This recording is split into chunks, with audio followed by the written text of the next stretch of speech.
وإن اتهمت روسيا بالدفاع عن الإرهاب، ونحن لا نقبل هذا الاتهام نهائيا. دكتور مائير، ما ترصده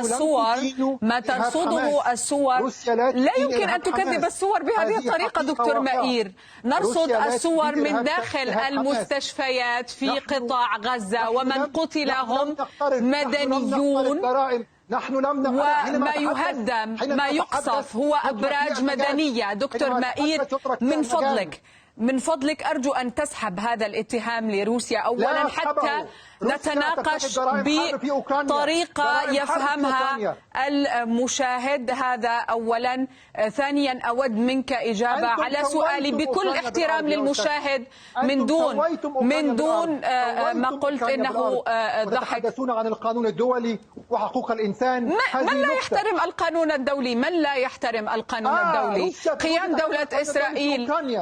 دولة إسرائيل كان على شرط قيام دولة فلسطين أيضا، لكن ما يبدو على الأرض. من رفض قرار التقسيم؟ هل هي إسرائيل؟ هل الحركة الصهيونية أم العالم العربي على مدى نصف قرن؟ من رفض قرار التقسيم على حدود 67؟ من يرفض قرار التقسيم على حدود 67؟